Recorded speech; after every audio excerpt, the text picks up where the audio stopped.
After the end of World War II, the world was split into two, East and West. This marked the beginning of the era called the Cold War.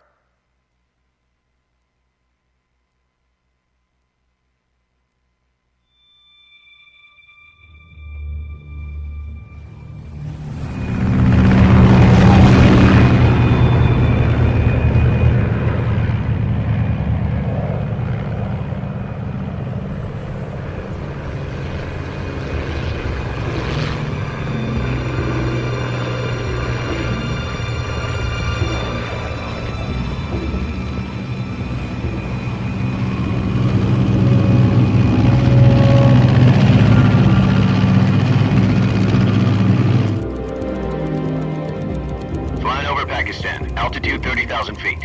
Approaching Soviet airspace. 20 minutes to drop off. Commencing internal depressurization. Equipment check. Arm main parachute. All right. You ready to go? Drop zone still showing a high pressure mass. Cav okay. Good. We've got high visibility.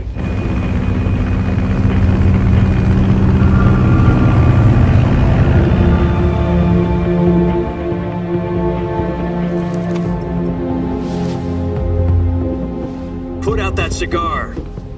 Connecting oxygen hose to interior connector. Put on your mask.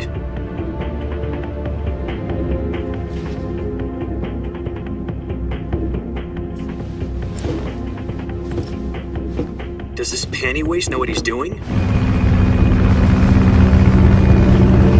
Approaching release point.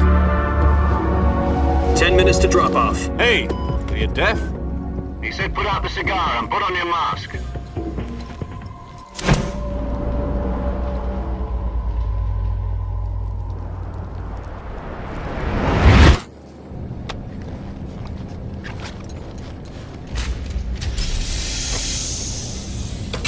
Depressurization complete. Checking oxygen supply. 6 minutes to drop off. Opening rear hatch.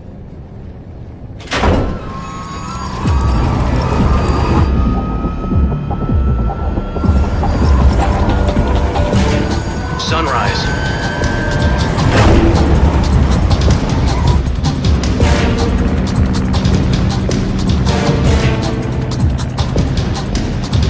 External temperature minus 46 degrees Celsius. 2 minutes to drop off. Stand up.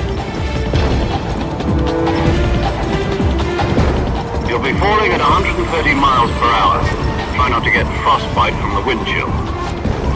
1 minute to drop off. Move to the rear.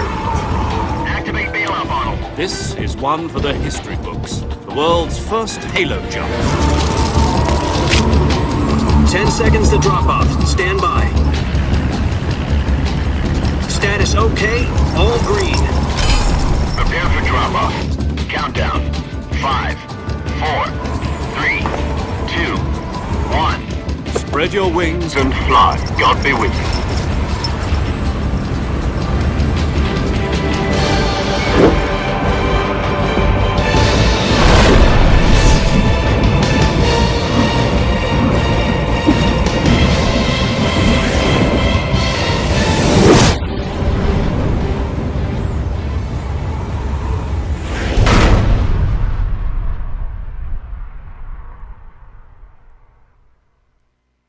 Jack, I've got some important news. The head of the CIA has finally given us the green light for the Virtuous mission. Virtual mission? No, the Virtuous mission. The future of our Fox unit depends on it. If it succeeds, we'll be officially organized into a unit. Virtuous mission? Sounds like some kind of initiation ritual. You know, don't get cocky. This isn't a training op. Right. So what exactly is this wonderful mission? Well, about 2 years ago, a certain Soviet scientist requested asylum in the West through one of our moles. His name is Nikolai Stepanovich Sokolov. He's head of the OKB-754 Design Bureau, one of the Soviets' top-secret weapon research facilities, and the East's foremost expert on weapons development. Sokolov? Isn't he that famous rocket scientist? The very same. On April the 12th, 1961, the Soviets achieved the first manned spaceflight in history. The Earth was blue, but there was no God. Well spoken. The rocket that carried Yuri Gagarin into orbit was the A-1, known as the Vostok rocket. Sokolov is said to be the man most responsible for the multi-engine cluster used in that rocket. After Gagarin's flight, Sokolov left rocket development to become the head of the newly established Design Bureau. From a lowly technician to head of a design bureau, that's quite a success story, so why'd he want to defect? It seems he'd become afraid of his own creations. Afraid? Call it a crisis of conscience. And for that, he left his country and his family behind and went over the fence? Not exactly. One of his conditions was that his family was also to be taken safely to the west. We used a mole to get the family out first, and succeeded in sneaking Sokolov over the Berlin Wall shortly afterwards. I was the one who conducted the operation. The security on the eastern side was still full of holes back then. Then what? We got Sokolov over in one piece, but the whole ordeal had left him exhausted, and we checked him into a hospital in West Berlin.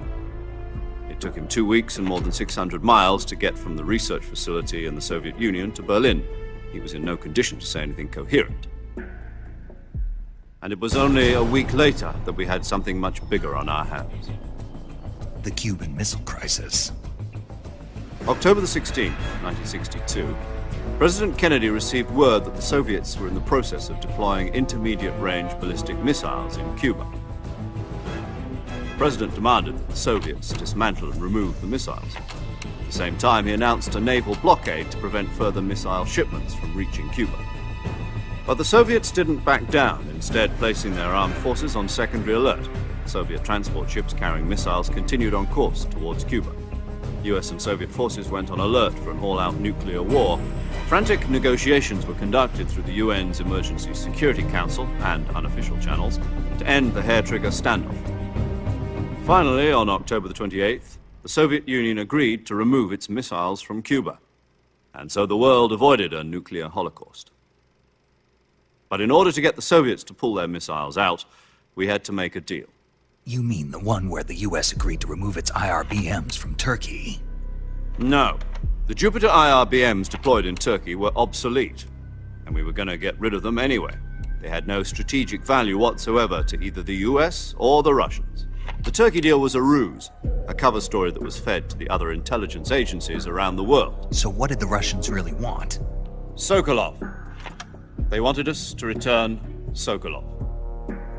You mean the Soviets pulled out of Cuba just to get their hands on Sokolov?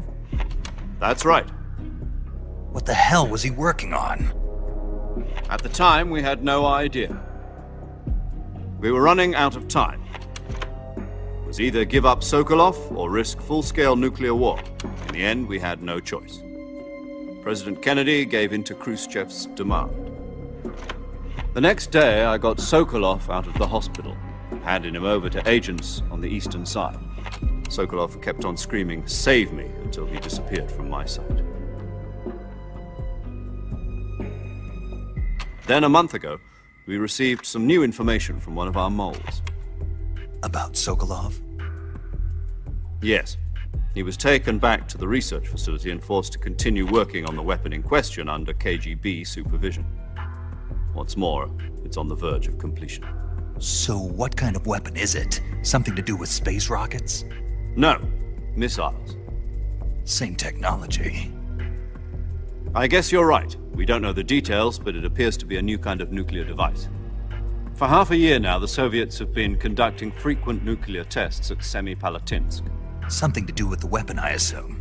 We're talking about a secret weapon so big that Khrushchev was ready to pull out of Cuba to get it back. Is Sokolov still in the facility? No. According to our intelligence, he's in Selinoyarsk, a place in the mountains about 3 miles to the west that's known as the Virgin Cliffs.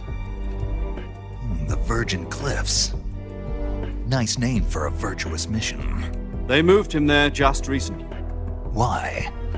Apparently, they're conducting a field test of the weapon, but it's our best chance to get him back. This mission would never have been possible if he was still in the research facility. This is our last chance. Sokolov must have known that too when he contacted us.